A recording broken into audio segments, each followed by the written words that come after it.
about Fight for Love this afternoon. Ayan. So, very, very timely because this is our theme for our Love and Purity Fest 2024. We really wanted to fight for our loved ones, for our marriages, for our ano ba? For our partners. Yan ang pag-uusapan natin. So, by the way, I'm Pastor Lovely and I'm from Life Giver Central or BGC. To those people who doesn't know me. Alright, sige, let's pray first, Lord. Marami pong salamat. I pray that this will be a day full of love and a day full of hope that we can still fight for our love. I pray, Father, that I pray that you will illuminate us to this afternoon, and I pray that you change each and every one of us here. Thank you, Lord.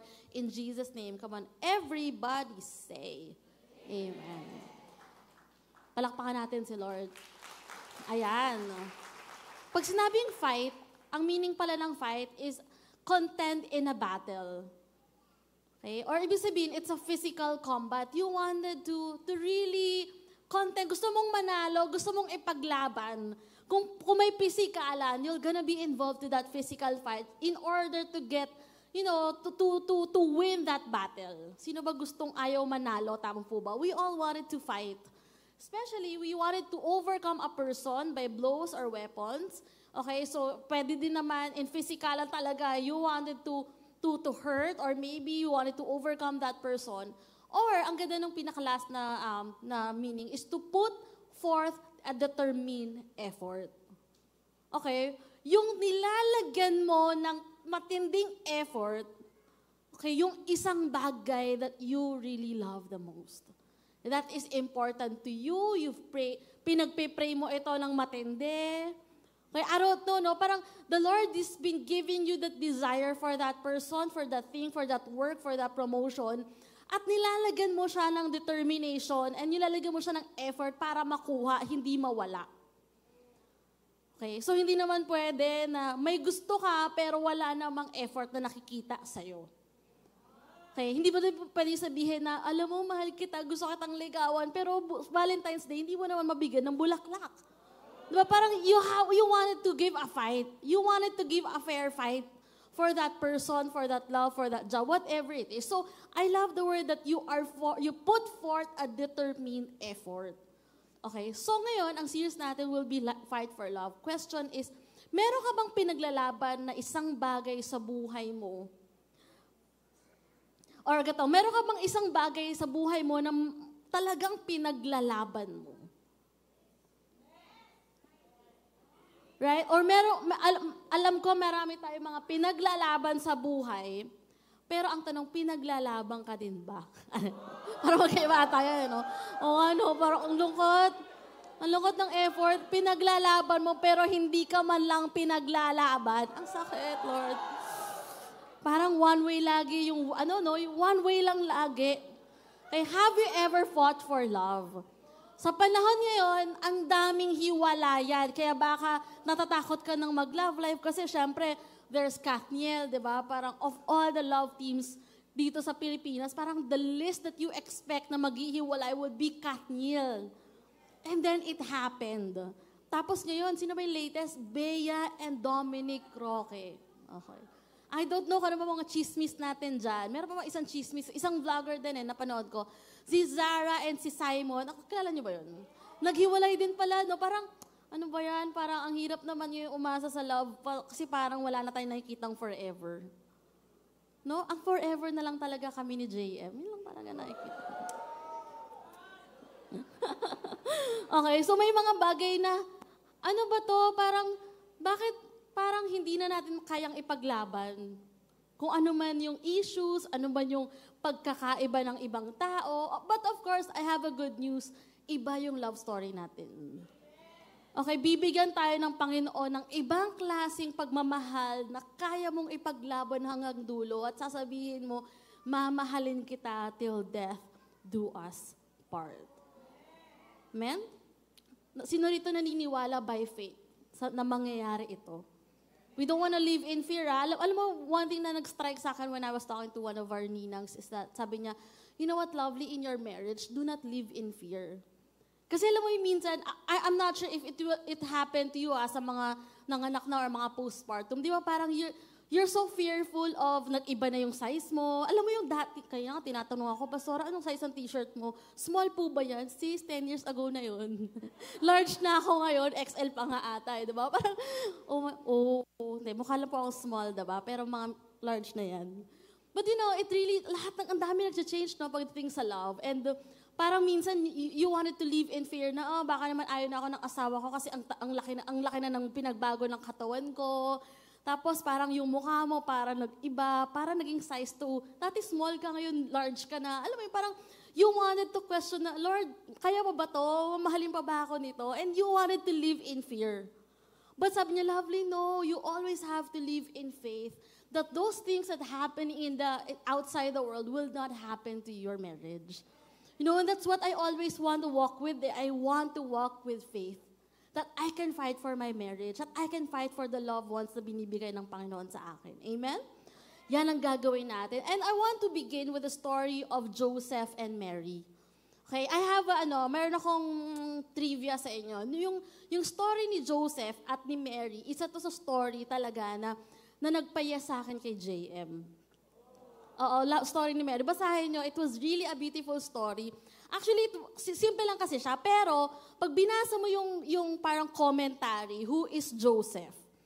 Nung panahon na yun, sa utak ko, when describing Joseph, which is mamaya sabihin ko, it was actually JM. Parang ganun. Kaya parang special ito sa akin. Tapos si Mary naman, parang nung panahon na yun, it was me. Hindi ako buntis pero parang I'm in a season of, kasi si Mary nabuntis, diba? I'm in a season of parang disgrace during that season. And then yet, JM was choosing me. So it was a beautiful story. So basahin natin. Let's open our Bibles in Matthew chapter 1, verses 18 to 25. Yan, Matthew chapter 1, verses 18 to 25. The usual story kasi, di ba, kapag love life, David, gagawin ko ang lahat, isa kang Goliath, tapos I'm gonna be David. Di ba? Mga ganun yung storya. Pero eto, something unique, story of Joseph and Mary. So verse 18, this is how the birth of Jesus, the Messiah, came out. So ito the story ni Jesus. His mother Mary was pledged to be married to Joseph, but before they came together, he was found to be pregnant with the Holy Spirit. So because Joseph, her husband, was faithful to the law, and yet did not want to expose her to public disgrace, he had in mind to divorce her quietly. So, but after he had considered this, an angel of the Lord appeared to him in a dream and said, Joseph, son of David, do not be afraid to take Mary home as your wife, because what is conceived in her is from the Holy Spirit, and she will give birth to a son, and you are to give him the name Jesus, because he will save his people from sins. And all this took place to fulfill what the Lord has said through the prophet. The virgin will conceive and give birth to a son, and they will call him Emmanuel, which means God is with us, or God with us. So nagising si Joseph. Joseph woke up. He did exactly what the angel of the Lord said and had commanded him, and took Mary home as his wife. But he did not consummate their marriage until she gave birth to a son, and he gave him the name Jesus Christ. Palakpakan naman natin ang salita ng Diyos. It was a very simple and yet beautiful love story. Now, sino dito si Joseph? Bigyan ko lang kayo ng konting background kay Joseph. Si Joseph is described as a righteous man. Alright? And he was actually a descendant of King David. So, if you will notice, di ba in Matthew chapter 1, it's a genealogy. Sometimes you want to skip, na ano ba yan? The father of blah, blah, blah, the father of Jesus, blah, blah. So parang explain ano yung importance, bakit sa Matthew 1, dun sinimulan. Kasi gustong makita natin, gustong pakita sa atin ng Bible kung saan galing si Jesus at kung paano pinreserve ni God yung generation niya para lumabas ang isang Messiah. Grabe, hindi lang siya isang generation to generation to generation to generation. Until malumabas si Joseph.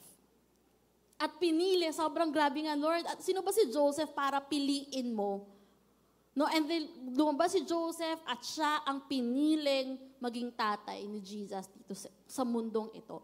So ibig sabihin, he played a vital role in the event during this time kasi siya ang magiging tatay ng Messiah. Can you imagine the birth of Jesus as depicted in the Gospel of Matthew? And two things, actually sobrang hindi ko makalimutan nung binabasa ko yung Joseph. Sino ba si Joseph? Sabi niya dito, dun sa commentary, Joseph daw was a righteous man. Okay, sabihin lawful man siya. Alam mo, pag sinabing righteous, sobra mo talagang into the Word of God. You're very inclined to the Bible and you are really godly. So, nung panahon na yun, tumingin ako kay Joseph, tumingin ako kay JM, nung panahon na yun, like 6 years ago. Alam mo, si JM nagbabasa ng Bible. Wow naman! Literal, kasi naka-attend siya ng Sunday service namin. I'm like, HMYP gig or something gig namin. Tapos he was very into church during that time. Until ngayon din naman. No, so parang, sobrang tumatak sa utak, he was very righteous.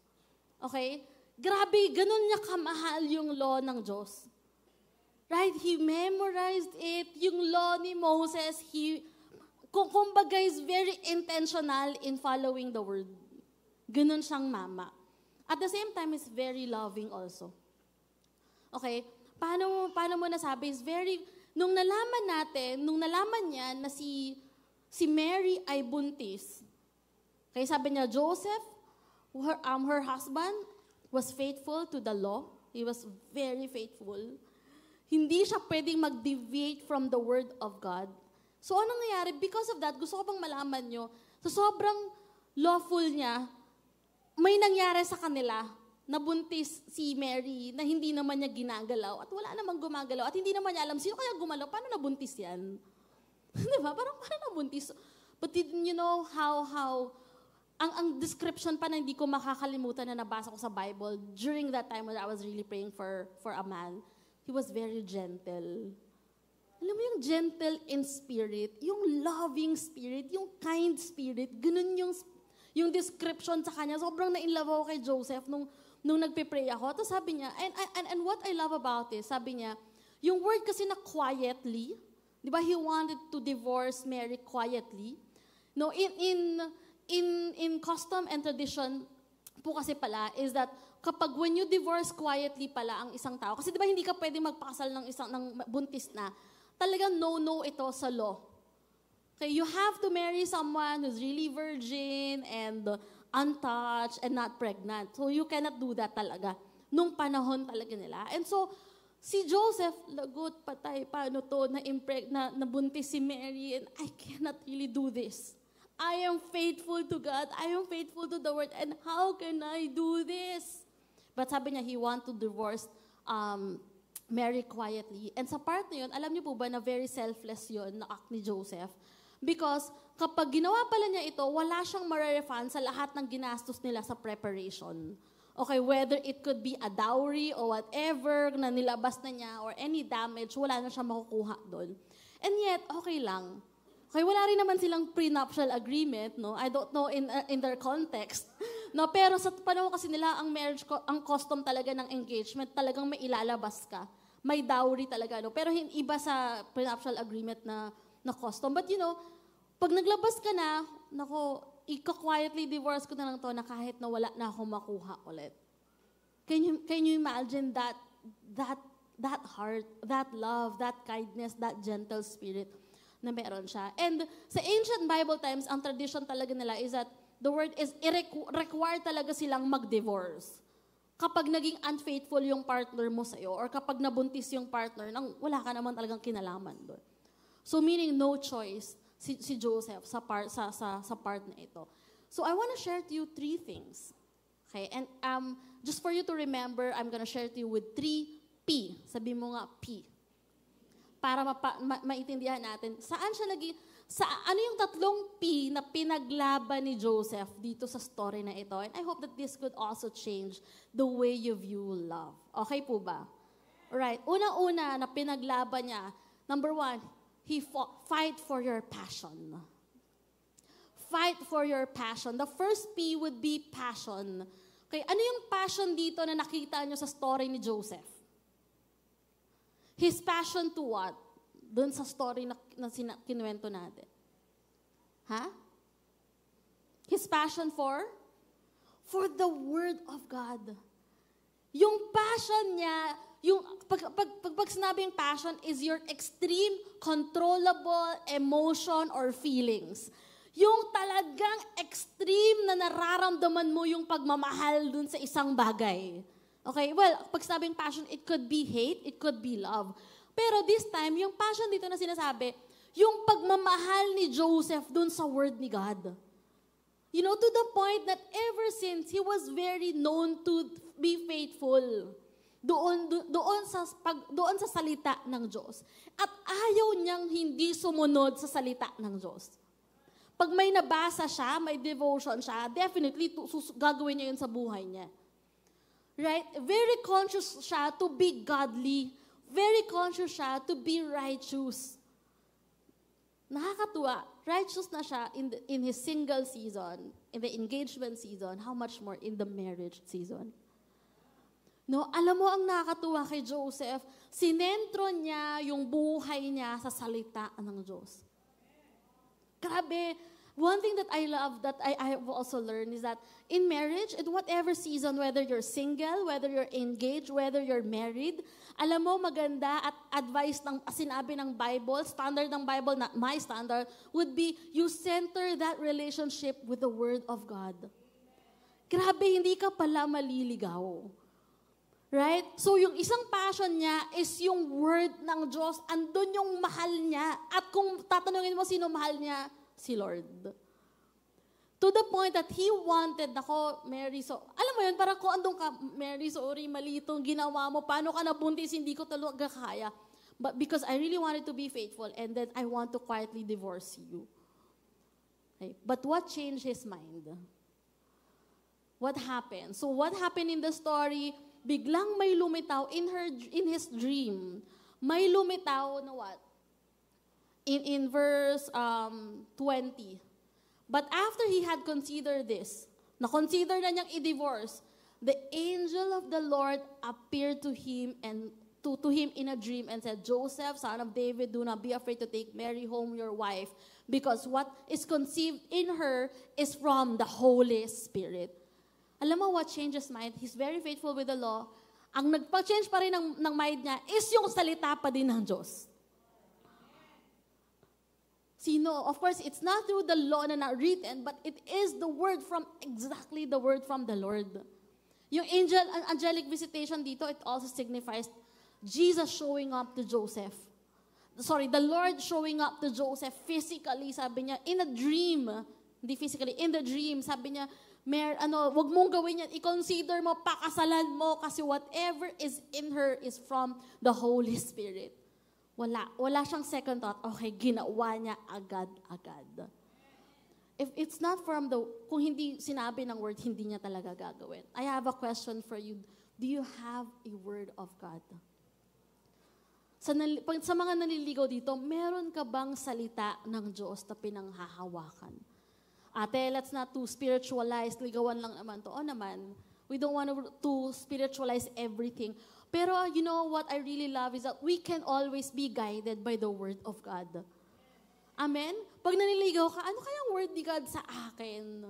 Kasi you will never go wrong in the person that you will choose. Minsan nagmamadali ka sa panliligaw, nagmamadali ka sa pagsagot, wala ka naman talagang narinig kay Lord or wala ka naman talagang confirmation kay Lord, and then you will, at the end of the day, you marry wrong. It's okay to wait than to marry wrong. Bakit? You'll be forever be in the disgrace if that will happen. So number 1, founded siya ng word ng Diyos. Yaan ang passion niya. Sa marriage nyo, let me ask you a question. Is your marriage founded by the word of God? Right? In every decision, ano kaya magandang gawin? Ano na kaya direction natin in the next 5 years? Ano kayang ministry na natin love in the next 5 years? Come on, let's seek the Lord. Si Joseph, definitely, he will always seek the Lord. If I'm gonna fast forward the verse, nung nanganak na sila, tama ba, naging 2 years old na si Joseph, siguro malaki na siya, mga 2 to 3. Ano nangyari? Pinapapatay ni Herod lahat ng mga bata kasi they're looking for Jesus eh. Tama? So what happened? Nakarinig na naman siya kay Lord. Sabi ni Lord, ilayo mo si Jesus sa Bethlehem, dalhin mo sa Egypt. And then they flew. Bumalik lang sila nung sinabi na, okay, wala na yung mga pumapatay kay Jesus. Bumalik na kayo sa Bethlehem. Doon lang sila bumalik. Every movement, every direction, everything na decision nila na mag-asawa, it will always be from the Word of God. Wow! That is their passion. Hindi sila umaalis doon. Guided sila doon. Yun ang sinusunod nila. Ngayon, let me ask you, anong ginagawa mo sa marriage mo? Have you ever sought God? Saan mo dinadala yung pamilya mo? Have you ever sought God? This is where God wants us to take. Okay, go. I'm just so happy that you're hearing that. Anong ginagawa mo sa season mo ngayon? Are you seeing God? Are you seeking God? You know, wag mong palagpasin yung word yung season of seeking because it will make you prosperous in life. Amen?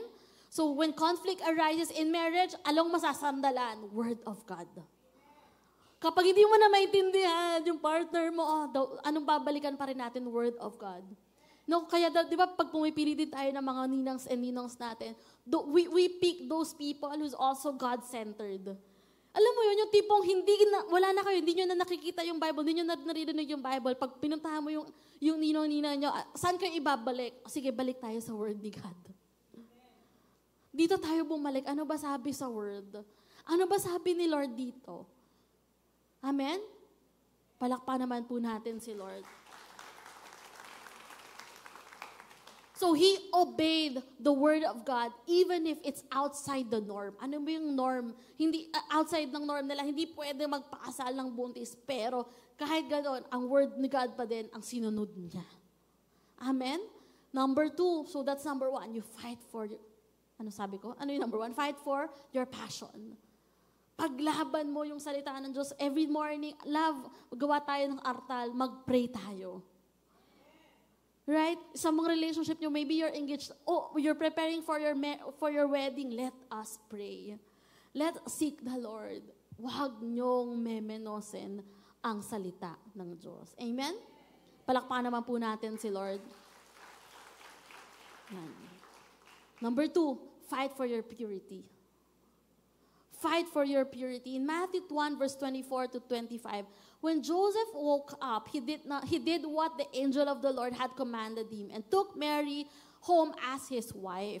So what happened? He did not consummate their marriage until he gave birth to a son, and he gave him the name Jesus. So this time, alam na niya buntis Okay, alam niyo po ba na hindi ginalaw ni Joseph si Mary until they gave birth and hanggang magpakasal sila. Grabe yung respect. Grabe yung love nito sa taong ito. Grabe yung love ni Joseph kay Mary. Okay? Alam niyo po ba yung purity? It is freedom from adulteration. It's freedom from contamination. Pag purity pinag-uusapan, it's freedom from immorality, especially from sexual nature. Nilalayo mo yung sarili mo from immorality. Alam mo, magkakasal ako, hindi pwede. Amen? So, ang choice ni Joseph dito is Joseph ba? Tama. Ang choice ni Joseph dito is to keep Mary a virgin until he gave birth to Jesus Christ. Wow, may makakatagpo pa ba tayong lalaking ganyan? Siyempre, meron. Tignan mo yung katabi mo. Yung mga single na katabi mo, sila yan. No, they will keep you pure until marriage. Dadalin ka niyan sa altar ng pure. Right? Alam niyo po ba that ang purity natin is our top priority? Okay? You being pure, you being white as snow is our priority, and that is the will of God in our lives. Okay? Na malayo ka sa kasalanan, malayo ka sa kahit ano na ikakasama ng inyong relasyon. But let me tell you this, ang purity, it's not just for single people. Do you agree? Ang purity, hindi lang siya tinatrabaho kayo mga single na tao. Okay, I'm gonna free myself from sexual immorality. I'm not gonna commit fornication. I'm not gonna commit sex outside marriage. I'm so excited. But did you know that purity is not just for single people? It is also, and most especially, for the married people. Grabe, alam niyo po ba na sobrang mas matindi pala ang labanan ng purity pag kasal ka na? Alam mo bakit? Kasi isa na lang yung tao na kailangan mo makipag-sex eh. No, and some people, I'm not saying all, some people will always explore and they, alam mo yan, dyan yung nakakasawa naman, ito na lang malagi ko kasama. Eh pag single ka, kahit saan, di ba? Kahit sino pwede. Pero once na married ka na yan. Kahit nag-away kayo, yan na yan. And you have to keep yourselves pure until marriage. Nakakagulat, may maraming tao, they keep themselves pure while they're single. Huy, makuha I want to be pure. Huy, talagang distance.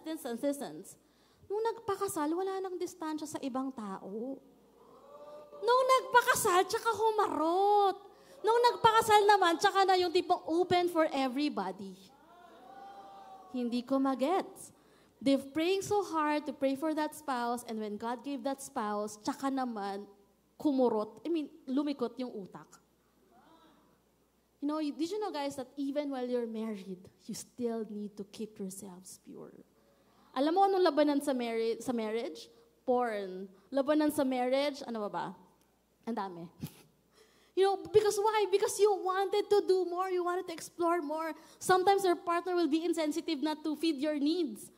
No, so ang dami na niya. Tapos marami pang babaeng dumadaan. Eh, nung single ka, kahit dumaan yan, sige, magbilang ka pa. Pero di ba, pag married ka na, wait lang, Lord, I need to focus my eyes on Jesus. Isa na lang. Tapos isa na lang yung titignan mo, asawa mo na lang. Tapos pag tumingin ka pa sa iba, Lord, parang may mali. Do you understand?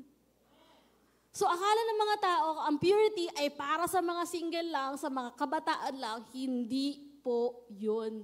Hindi lang po yun. Purity is until while you get married. Sa mga may asawa dyan, taas ang kamay. Are you still pure? Is your eyes fixed to your husband? Is your eyes fixed to Jesus? Parang ang corny ata ng pinipreach ko ngayon. No? Parang di pala masaya.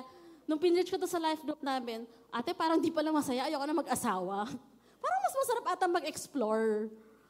Parang mas masarap ata tumikim ng madami. No? Parang, oo nga naman, ba't ako nag-asawa? Joke lang. But you know, that's really what the Lord, and I love to be with my husband. You know, for as long as, you know, what I really wanted to tell everybody, well, you have to decide when you're really ready to get married. Because from the day you said, I do, yun na yun hanggang mamatay ka. You have to choose, and I'm so happy that I chose the right person. Yung isang tao, hindi ka magsasawang halikan, yakapin, love, promise, hindi nakakasawa. Sabi ni JM, totoo ba? Parang forma lang. You know, purity is a choice. No, uso ngayon, adultery, concubinage, ang dami, nakakatakot, na kahit mag-asawa na may divorce pa din, may annulment pa din. Bakit?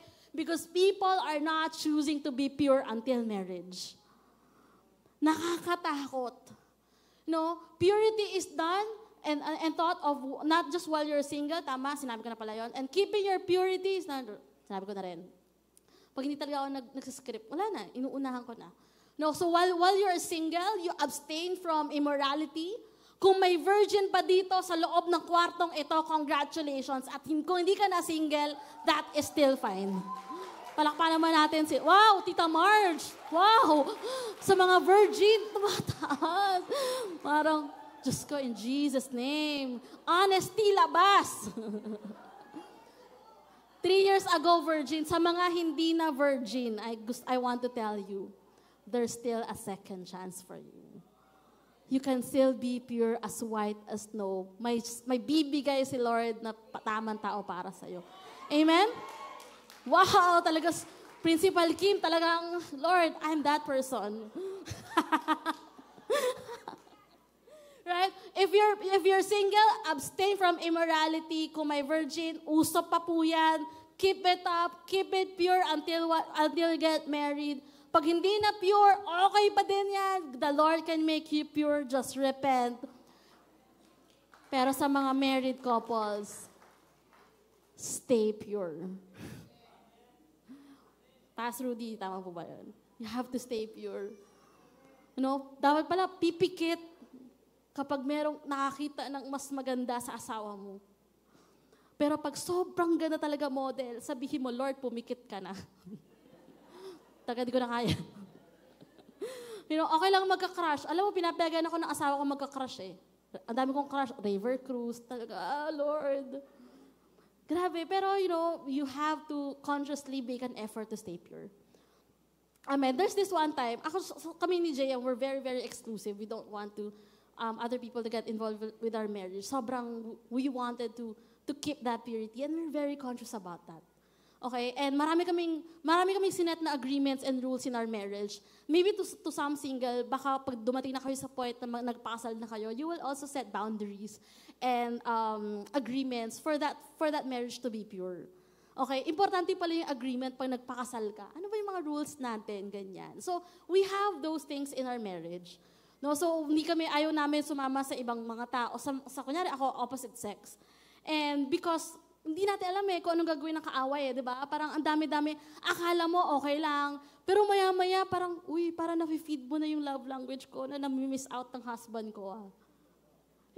There are times like that. And so, ayoko noon, kaya ayoko makipag-associate sa'yo. Dito lang ako sa asawa ko. And there's this season na I'm very lonely. Meron ka isang time na parang ang lungkot ko, tapos parang dami-dami ko ginagawa, sobrang busy ko, and my emotions was very, very, from left and right, ganyan-ganyan. Ganun yung emotions, no? And there's this time, bilang nag-text sa akin yung best friend kong lalaki.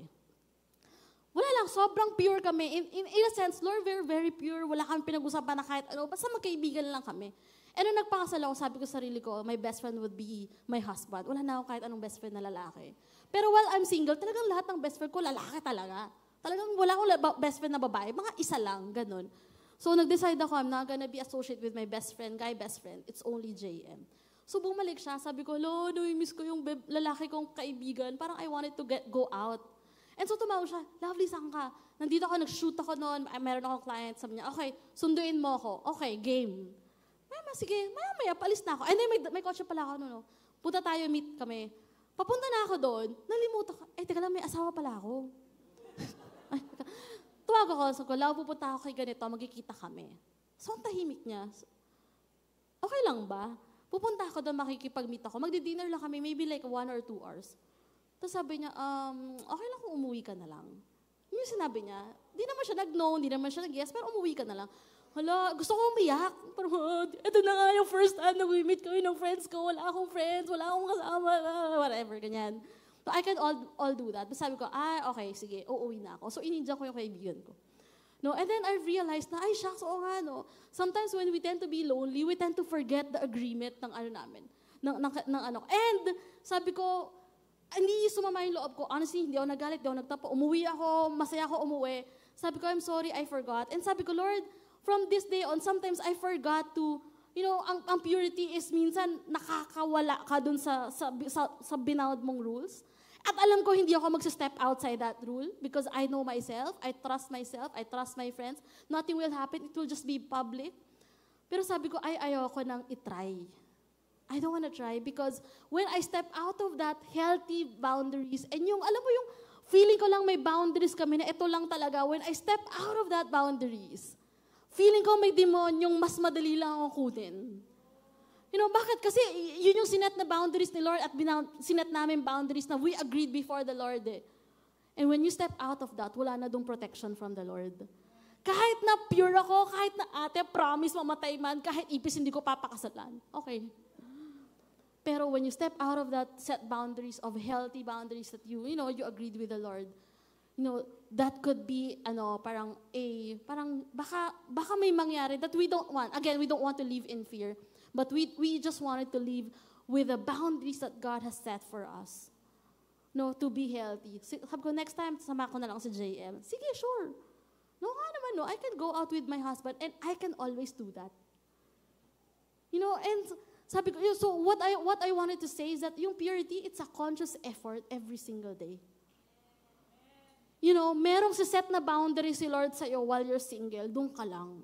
Pag lumabas ka doon at feeling mo safe ako, hindi naman ako mapapaano, hindi naman kami magchuchuktsakan dyan, wala, ano mo, parang we're not gonna play badminton dito sa motel na to. Promise, magpipray lang naman kami.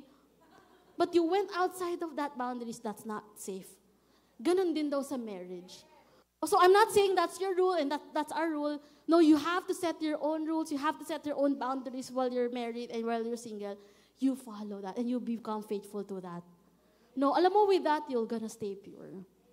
Amen? Sabi ko lang, pag hindi mo na kaya, sabihin mo sa akin. Or pag tutulungan kita. Amen? We will gonna help each other be pure until end. Amen? Bakit? Kasi hindi talaga natin yan kaya. Amen? So may mga boundaries na pwede baka ibaba mo kasi feeling mo safe ka, pero because you feel comfortable, pero hindi mo alam, baka yan ang gagamitin ng Diyos para pumasok sa marriage mo. Amen? Same thing then with the single people. Guys, what are your boundaries while you're waiting? Makikipag-text ka ba sa kung sino-sino? Are you gonna have, ang dami na ngayong creative sex way, diba? Di ko na share kasi mas maraming youth pala dito. No, but you have to stay pure. Whatever season that you are in. Amen? Palakpan naman po natin si Lord. Amen. Huwag mong hahayaan na pumasok ang kaaway sa buhay mo. Sa mga season na lonely ka, sa mga season na parang you feel so weak, sa season na parang hindi feel in ng husband mo yung love tank mo, mag-pray ka. Magpahinga ka lang muna, huwag kang maghanap ng iba. Amen? Number 3, and the last, you have to fight for the purpose of your marriage. Fight for your purpose. You know what I love about this is that in verse 21, sabi niya, sinabi na ng angel sa kanila, she will give birth to a son and you are to give him the name Jesus because he will save his people from their sins. In verse 25, sabi niya, in verse 25, so ano nangyari? So she will give birth to a son and yet you have called him Jesus. Yun na pala, nasabi ko na. Nakakatuwa dito is that nung alam ni Joseph na hindi ko pwedeng pakasalan si Mary, kasi buntis siya, alam mo kung nung pinakita lang ni Lord sa kanya, no, pakasalan mo because your marriage has a purpose. What is the purpose? You're gonna bear a child. And that child is not an ordinary child, but that child is the Messiah. So ibig sabihin, they will become a Messiah bearer. Not an ordinary child, pero yung anak nila, that child will save the whole world. Ikaw, kung malalaman mo that your future son and daughter will save the world, what will you do? Mangangaliwa ka pa ba? Will you commit adultery? Will you give up on your marriage? Or will you fight for it? Alam mo, maganda pala sa atin, every time that we do things with a purpose. Pag nawalan ka na pala ng purpose, wala ka ng gana trabahuhin, wala ka ng ganang ipaglaban. Pero once you know that your marriage is missional, your marriage has a purpose to save the world, when you know that your marriage is the one that will save the mankind from their sins, grabe, I'm gonna keep this marriage, I'm gonna fight for it. Una-una palang alam na ni Joseph yun, okay, I'm gonna be a Messiah bearer, sige, gagawin ko yan. It's outside the norm. Hindi ko pwedeng pakasalan yan. Hindi ko pwedeng hawakan yan. It's outside the norm to do this, but I'm gonna do it. Why? I have a purpose. We have a purpose as a husband and wives. Ang tindi ng gagawin nyo sa mundong ito. I love the testimony kaya ni Ate Candy, no? Grabe, the husband hindi siya iniwan ng asawa niya. What kind of a love is that? I'm so happy. Palakpakan naman natin yun. Diba? Kahit anong tira, kahit anong gusot na dinaanan mag-asawa, bakit? May purpose tayo eh. Hahawakan kita. I'm not gonna let you sin. Bakit? May purpose tayong dalawa. Right? We're gonna change a campus. We're gonna change the world. We're gonna change our generation. Di mo alam, yung anak mo, yung apo-apo mo will be like Messiah. They will become preachers. Di mo alam, baka isa sa mga apo mo or apo sa tuhod mo will become a pastor. That will save the humanity. Balik sa purpose ng marriage. Si Joseph, wala siyang ibang ginawa kundi, I'm gonna go back to the purpose. The reason, ang purpose kasi is the reason why you exist. Why is something created for? Yan ang purpose. Ikaw, bakit ka ba kinreate? Now, if you have your own purpose, yes, but did you know that your spouse will help you fulfill that purpose also? And with that, you as a partner, meron din pala kayong purpose dalawa. Grabe. So, alam ni Joseph yan, to raise Jesus, the Savior of this world. Alam mo, if I'm gonna fast forward Joseph's life, 12 years, wala po siyang ginawa kundi turuan si Jesus. Wala siyang ibang ginawa kundi turuan siya mag-business. Jesus, maging karpentero tayo Kapag napansin nyo, yun ang story niya, ng story ni Jesus, 2 years old siya. Umalis siya. Maya 12 years old na yung next story na doon siya sa synagogue. Anong ginagawa ni Jesus from 1 to 12 years old? From 2 to 12, 3 to 12? Wala. Alam mo kung anong ginagawa niya? Doon lang siya kadikit ni Joseph. Preparing Jesus to be the Savior. Preparing Jesus for the ministry. Grabe kung walang Joseph na nag-prepare sa kanya sa puso niya, walang nag-prepare sa pagka-carpentry niya, sa pagmamahal niya sa craft niya, I don't think there will become Savior also, no? But I'm just so happy that there's Joseph who can preserve their generation. Ipe-preserve ko tong anak ko. Babantayan ko to, and I'm gonna make sure that he will fulfill his purpose here on earth. Amen? So discover mo yung purpose ng marriage, no? You have to aim. Ikaw, why are you saying, will you marry me? Are you intentional for a missional marriage?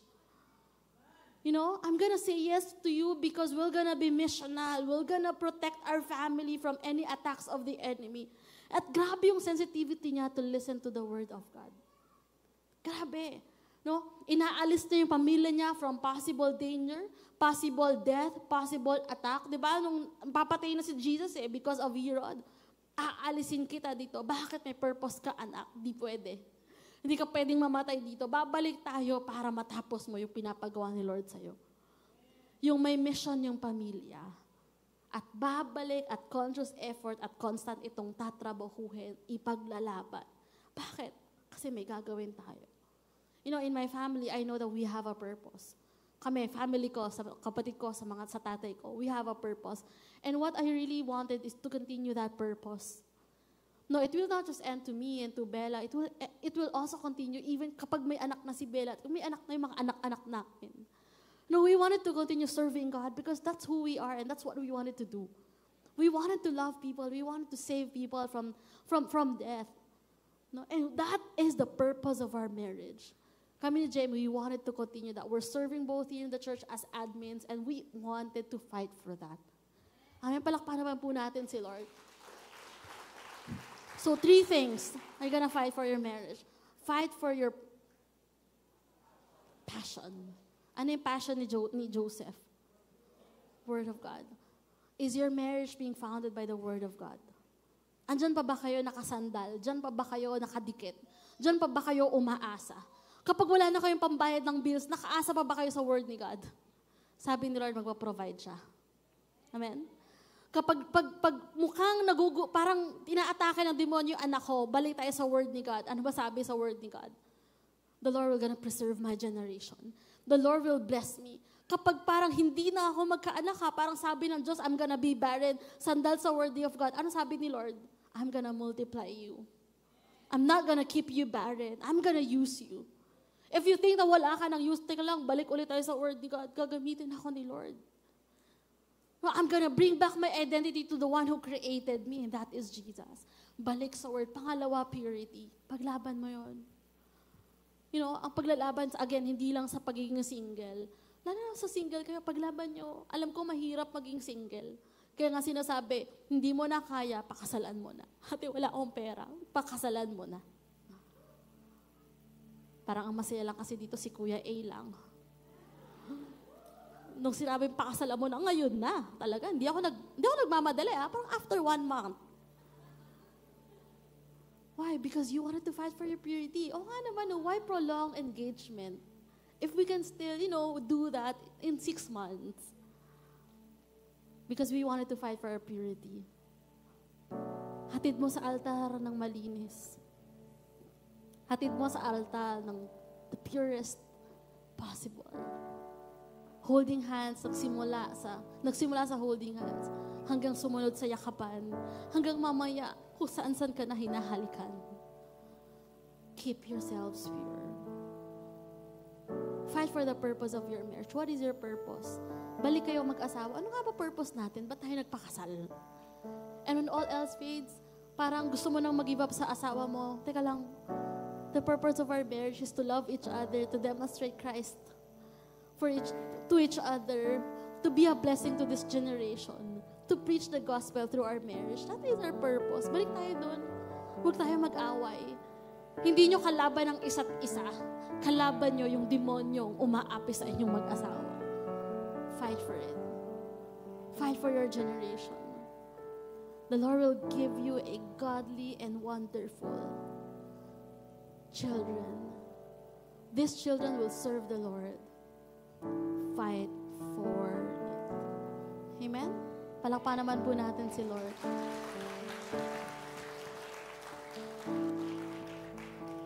Sa generation na to, ang hirap maging pure. Andyan ang porn, andyan ang online, andyan yung mga magte-tempt sa'yo. But I pray that the Lord will give us the grace to overcome. Tayo tayong lahat if you want that. If you want three P's in your life today. If you want passion, if you want purity, if you want purpose, tell the Lord, Lord, I want that in my marriage. I want that in my future marriage, Lord. I want that, Lord, in my single season. Passion, purity, purpose. I want that, Lord, in my engagement season. I pray, Lord, that you give us the grace to keep these three things in our lives. Where is your passion right now? Saan nakadepende ang passion mo? Saan ang pagmamahal mo ngayon? Where is your love right now? Are you fighting every day to hear the Word of God? Are you fighting to center your relationship to the Word of God? Yung ginagawa mo ba ngayon, sinabi ba yan ng Diyos? Is that guided by the Holy Spirit? Yung pinagpipray mo ngayon, have you ever considered asking God and consulting God? Sa hinihintay mo ngayon, have you ever opened your Bible and asked God, Lord, what is your word? The Lord is telling you, balik sa salita ng Diyos. Hindi siya natatapos pag single ka. It continues until marriage. Did you know that it strengthens you? Pinapalakas at pinapatibay ng samahan ng salita ng Diyos. Come on, I want you to repent if your life is not founded by the Word of God. Come on, ask God, Lord, I'm sorry. Ang dami kong ginawa na hindi nakataon, hindi ayon sa salita ng Diyos.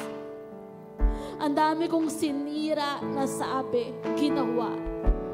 But it's not what it says in the Word of God. Lord, forgive us. Come on, forgive us. Come on, forgive us, Lord. We repent. Ang layo na namin sa iyo.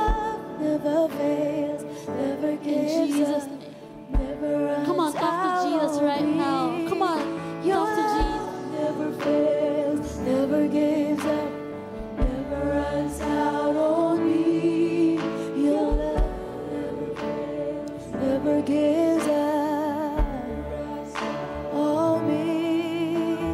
Your love. The Lord is saying, have to keep yourselves pure. Ang purity, hindi na normal sa panahon ngayon. Ang normal ngayon, nakikipag-sex. Ang normal ngayon, hindi na pure. But the Lord wanted to encourage us today, stay pure. Flee. The Lord is telling us, umalis ka dyan. Huwag makipag-associate sa taong may asawa. Stay pure. Keep yourselves pure. Walk with purity. Huwag mong piliin madumihan. The Lord is not being delighted. Come on, ask God. If you're that person na tingin mo, hindi mo kinip yung sarili mong pure, while you're single, and even right now when you're married, come on, ask the Lord for forgiveness. Lord, forgive us. Hindi namin nakip yung purity naming mag-asawa, namin as me being single. Come on, forgive us, Lord. We repent.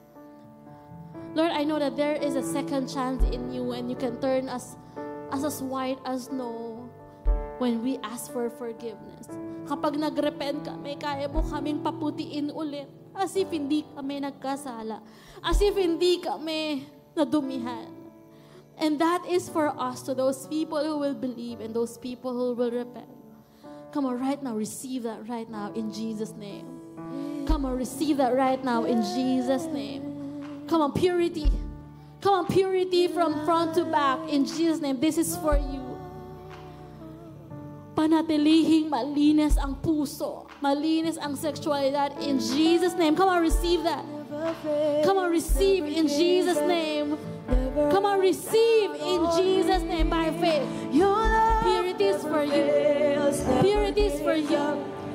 Come on, in Jesus' name. Lord, we want it to be pure. We want it to be right in your eyes. In Jesus' name. Your love,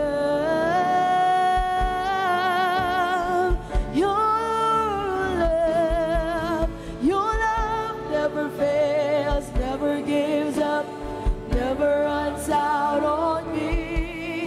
Your love never fails, never gives up, never runs out on me. Your love never fails, never gives up, never runs out on me. Your love. Lord, today we're gonna keep ourselves intact to our purpose. We will never deviate from what you wanted to happen in our lives, even in our marriage. Lord, I pray that you open their spiritual eyes to see their vision. Ano yung eksaktong gusto mong ipagawa sa kanila while they're single today and while they're married or in their future marriage. I pray, pakita mo ito. They were gonna save the world. They were gonna be like Joseph and Mary. They were gonna be a Messiah bearer. The child that they will bear will save the world. Their child that they will bear, Lord, that child will gonna make history. Yung child, yung batang ito, Panginoon, maglilingkod sa'yo. Yung batang ito, magiging future president ng Pilipinas na magbabago ng henerasyon namin. Lord, keep it. Keep us intact to our purpose. Come on, receive that. Come on, receive that. Lord, lahat ng bata na lalabas sa amin, you will use them mightily just like Jesus. You will prepare them for a great mission. Lord, walang isang bata ang masasayang sa generation namin. Papatawarin, magpapatawad. Matitrain, lalakad ng tama. Lord, wala ni isang bata madideviate from their purpose. And thank you, Lord, because we have you in our lives. You are the generation keeper. Hawak mo ang henerasyon namin, ang future generation. Hawak mo ang henerasyon din namin, Panginoon. That we will gonna be a godly parent. We're gonna be the person who will lead these people back to you, Lord. And we will be like that. Kami yon. Anak ko yon. Thank you, Lord. Come on, if you want that by faith, come on, raise up your hands. I'm gonna pray for you. Lord, maraming salamat for all these people raising up their hands. Lord, today we're gonna fight for our purpose. Gonna fight for our passion. We're gonna fight for our purity. And that is our desire today. That's our desire this afternoon. Thank you, Lord. In Jesus' mighty name we pray. Come on, everybody say, Amen, Amen, Amen. Palakpakan naman po natin si Lord. It's a love. Amen. Sabi mo nga sa tayo mo, fight